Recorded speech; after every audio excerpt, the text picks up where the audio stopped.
George Harrison, it's really great to have us come over here to do this interview. And as our sign of appreciation, we've got a countdown pin for you. Thank you. It's a bit big, isn't it? Does it fit on here like this? Yeah. Or is it inside? I have the chewing gum somewhere here, so you can stick it to your jacket. Maybe if you like so there's something inside, is there? Yeah. See if you can open it. I see. Thank you. Countdown. That's actually the box that broke Mick Jagger's fingernails a couple of weeks ago. Oh, yeah? Now, we're here to talk about the new album, Traveling Wilburys Volume 3.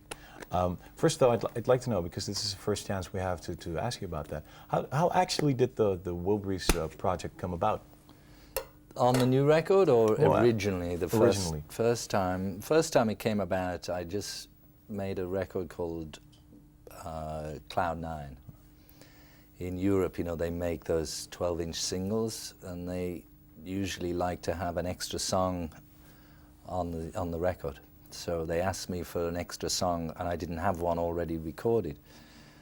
So I thought the easiest thing to do is just go in the studio the next day, write a song quickly, record it, and mix it, give it to them.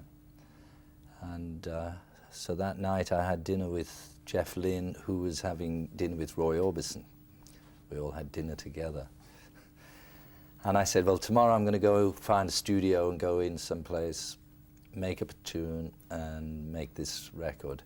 So I said to Jeff, do you want to come and help? And he said, yeah, okay, but the problem is, you know, where are we going to find a studio and an engineer so quickly? So Roy Orbison was there, and he said, oh, well, if you do something, call me. I'd like to come along and watch. So then I thought, well, Bob Dylan had a little studio in his garage. So I called him and said, do you mind if we come along tomorrow? He said, no, come along, that's okay. And Tom Petty also, I had to go to his house to pick up my guitar, was around his house. So he said, oh, good, I'll come. I was wondering what I was going to do tomorrow. So the next morning, I started to write a song, and I thought, well, if Roy Orbison's going to come, it's silly to have him sitting there. You know, he's a better singer than everybody. I'll write a little part for Roy to sing. And Jeff thought that was a bit cheeky, you know. Anyway, we got to Bob's house, and Jeff and I finished the song off, music to it. We didn't write the words at that point. And then we wrote the lyrics, and that story, I've said that story many times about, to try and think of what the song lyric would be, we need a title or some idea, and I saw a box in the garage of Dylan's house, said, handle with care. So we wrote the lyrics around that, and as I had the part for Roy, then I thought, well, I might as well get Bob and Tom and Jeff, everybody singing the middle part. So we made the record, we mixed it, I took it to the record company, and they said, oh, it's too good to just give to Europe on a extended play, because it's not going to sell Cloud 9 record, it's not on the album. And they didn't want it to be imported to America and for it to have no value. So I just kept the tape in my pocket, I kept playing it. I thought, well, the only thing I can think of doing is, if we did that one song in one day, all we need is 9 days with Bob and Roy, everybody, and we make an album. So that's what I did. I asked them to, let's make an album. So basically you're the one who initiated the Traveling Wilburys as a group. Well, yeah, it came about by those circumstances. And it just happened that Roy and Bob and Tom, everybody was there. Mm-hmm.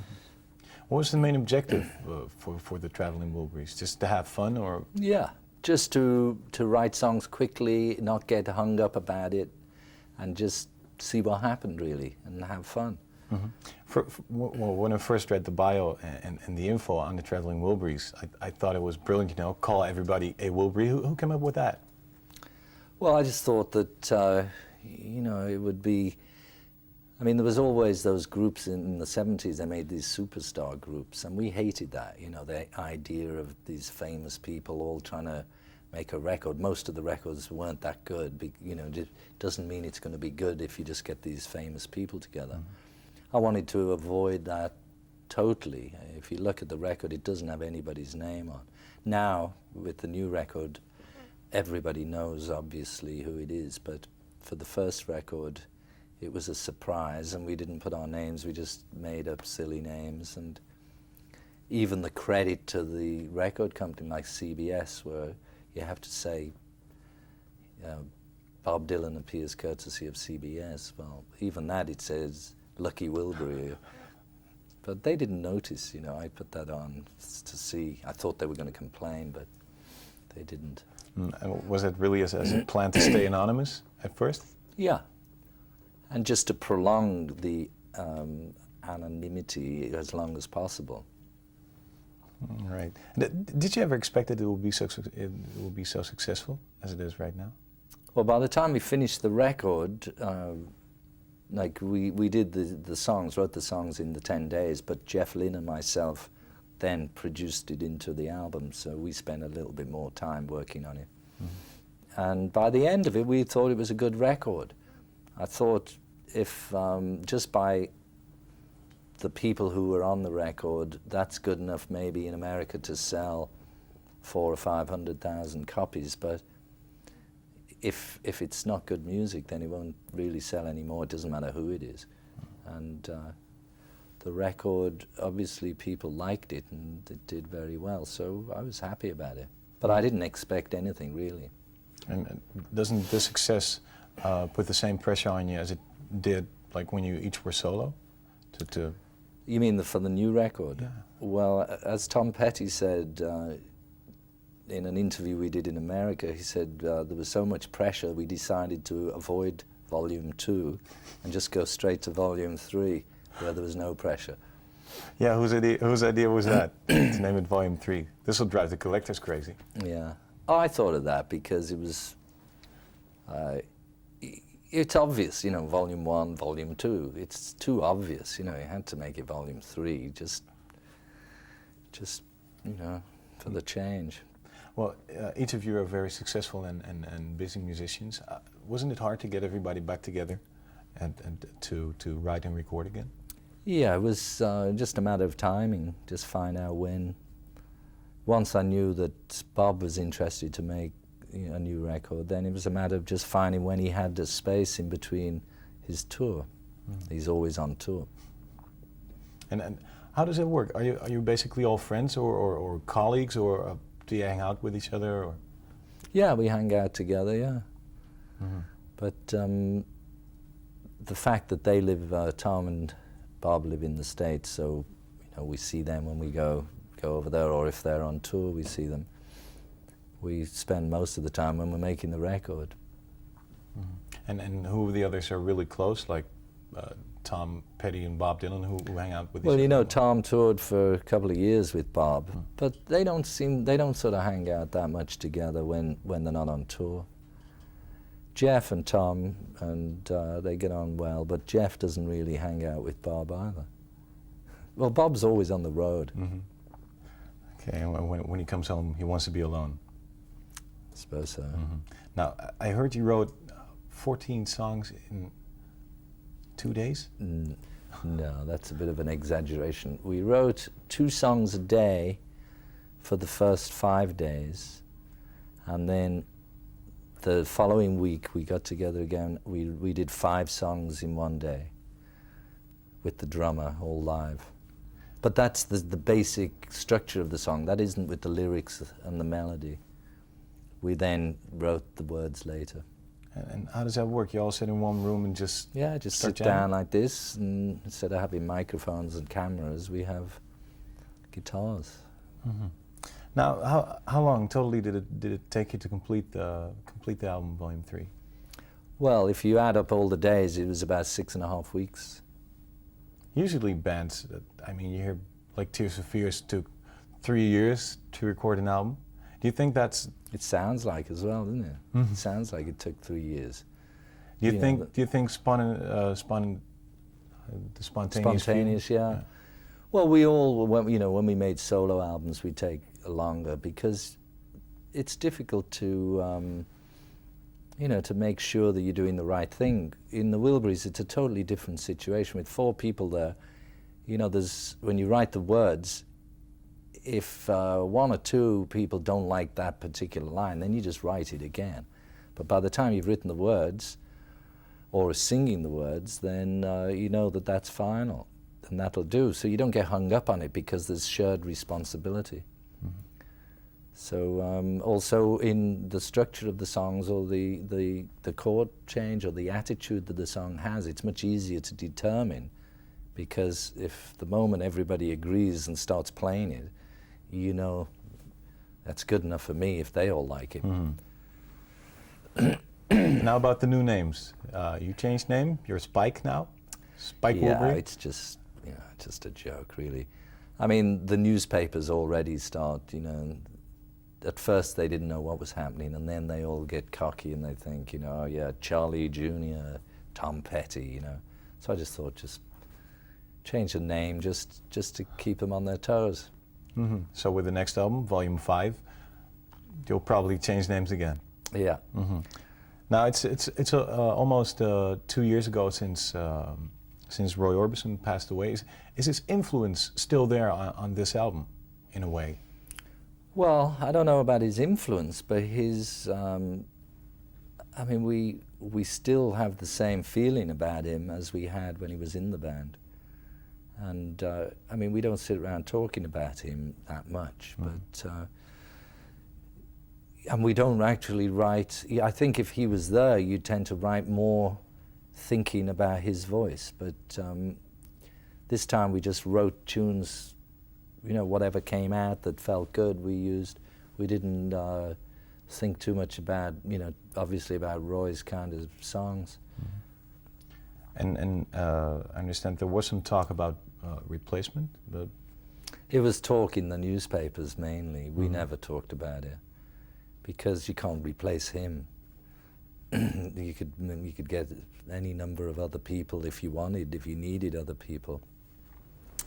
But the way it happened, as I just explained, it just is how it happened. You know, we didn't ask Roy to be in the group till after we'd already made the first record. And it was just the fact that he was there, that he was in the group. Still, who today would make a good proper Wilbury? Could you name some musicians you'd like to work with?